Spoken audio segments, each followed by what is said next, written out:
सभी साथियों को मेरा नमस्कार, स्वागत है आप सबका आज 27 मार्च के इंडियन एक्सप्रेस एनालिसिस में। आइए शुरू करते हैं आज का एक्सप्रेस एनालिसिस बिना किसी देरी के।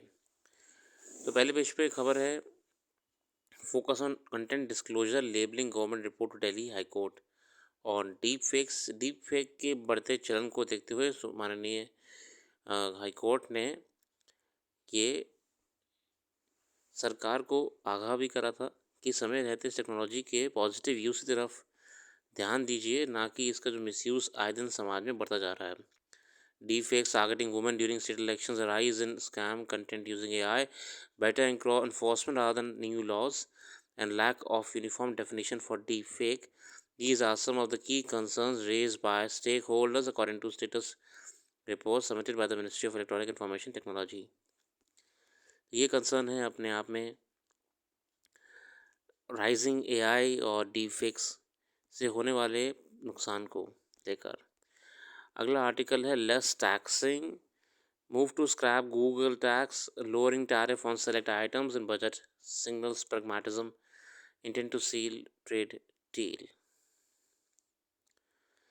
In 2016, the government has introduced equalization levy of 6% on payments for digital advertisement services to non-resident entities exceeding rupees 1 lakhs. The tax, colloquially referred to as Google tax, affected global tech giants like Google and Meta. The two firms account for substantial share of digital advertising market in the country. जो Google और Facebook पे add लगाते हैं उसके बारे में। India was in fact one of the first countries to have introduced such a tax in 2020. A 2% equalization levy was also imposed on e-commerce sites offering digital services. Following this, in June 2020, the US launched an uh, investigation under Section 301 US Trade Act on the digital services tax levied by India, specifically 2% levy. Similar investigation also launched by the US against other countries. अब जिन जिन देशों में Google Meta वगैरह पे tax लगाया जा रहा था, US ने उनके खिलाफ इन्वेस्टिगेशन शुरू करी।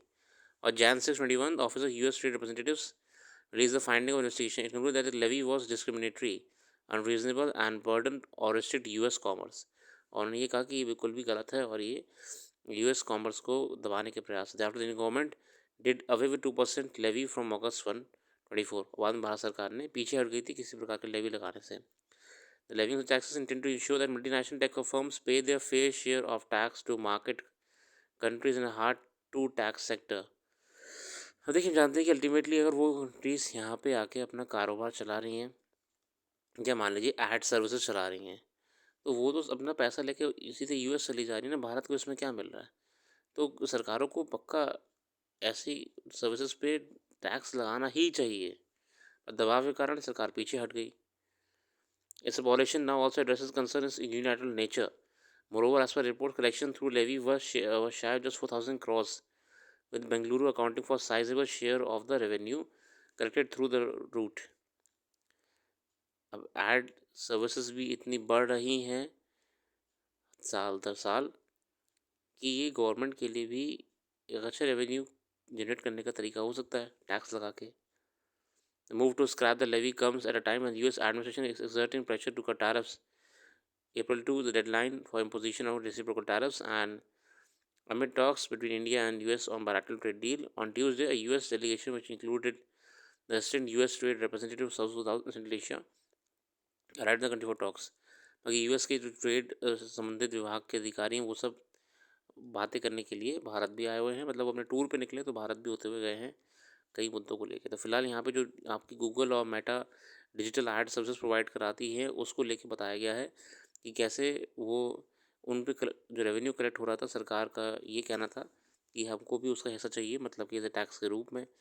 कि फ़ायदा कुछ हुआ नहीं ना, आप अपना सारा पैसा ओरिजिनल कंट्री में ही ले गए।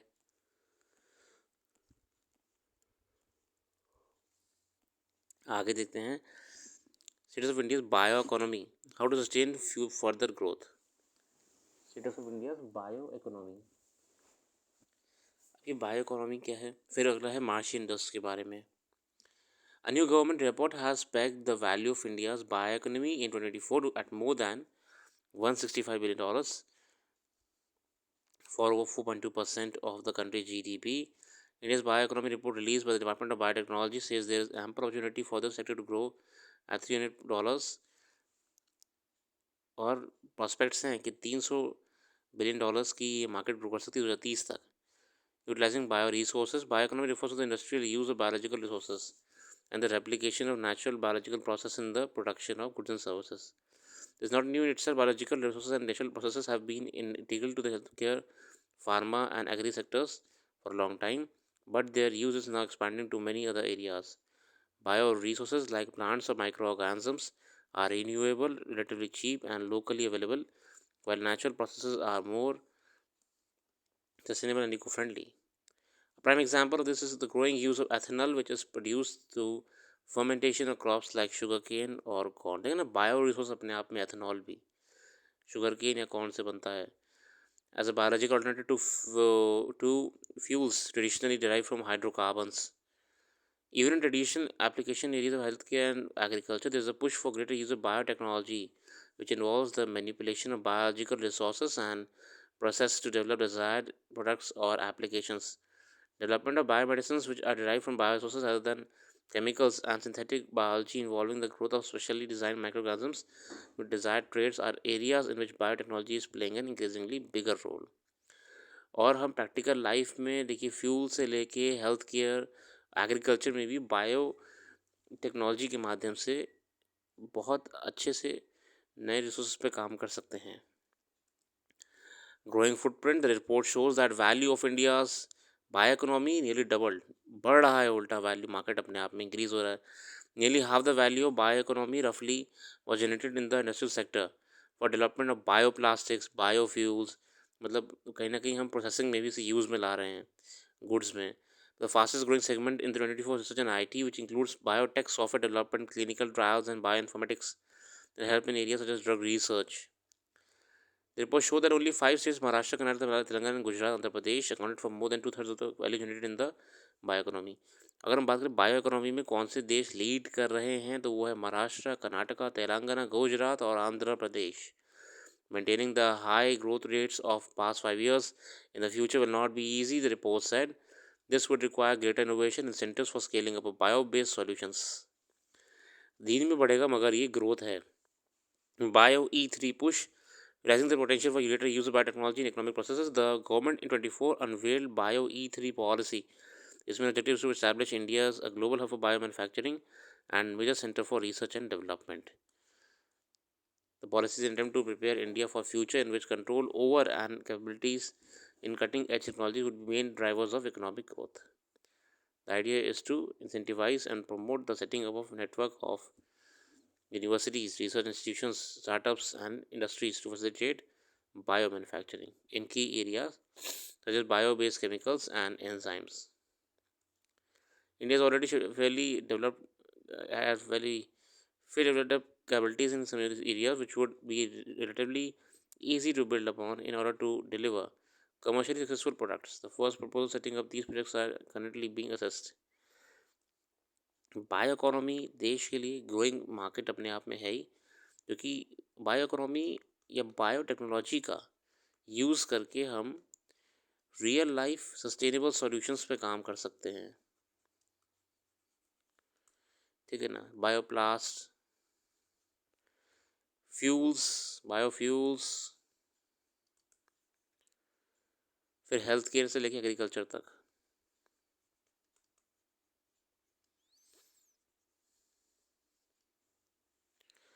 अगला है मार्शियन डस्ट में pose health risk to astronauts. Martian dust जो कि मार्स पे आपकी डस्ट है, is likely to cause respiratory issues and elevated risk of disease among astronauts.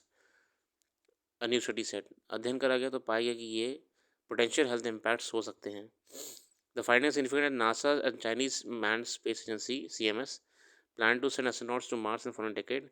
तो क्या स्टडी, क्या है स्टडी, ये है researchers found the size of Martian dust particles is quite small, about 4% the width of human hair, which makes them extremely hazardous for humans. Average dust particle size on the Mars is much smaller than minimum size than the mucus in our lungs is able to expel, so that they are more likely to cause disease. बहुत ही आसानी से ये enter कर सकते हैं हमारे respiratory system पे.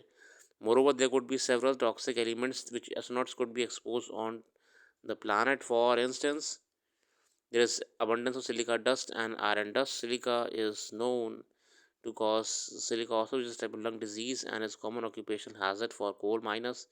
Martian dust also contains toxic substances such as perchlorates and gypsum and harmful metals like chromium and arsenic. The judges said the impact of these toxins could be more significant due to microgravity and radiation on Mars. In particular, radiation exposure can cause lung disease, which can compound the effects that the dust will have on astronauts' lungs. How to deal with the dust? The study have described different ways to limit dust contamination. For example, they have suggested to use vitamin C to prevent disease from chromium exposure. तो vitamin C का उपयोग करके chromium exposure कम कर सकते हैं. Study highlighted the use of air filters, self-cleaning space suits and electrostatic repulsion devices. प्रयास करना पड़ेगा वरना एस्ट्रोनॉट जो कि अध्ययन करने के लिए मार्स पर जाएंगे उन्हें प्रॉब्लम हो जाएगी हेल्थ की. अगला एनजेसी को लेकर आर्टिकल बहुत बढ़िया, आप पढ़ लीजिएगा. कोलिजियम वर्सेस एनजेसी की डिबेट हमेशा बनी रही है, मगर it is not reality as of now. फिलहाल आज के लिए रखते हैं. अपना कीमती समय देने के लिए बहुत बहुत धन्यवाद. कल फिर आएंगे नई वीडियो के साथ. जुड़े रहिए. अच्छा लगे तो वेबसाइट को भी ज़रूर विजिट करिएगा. Thank you.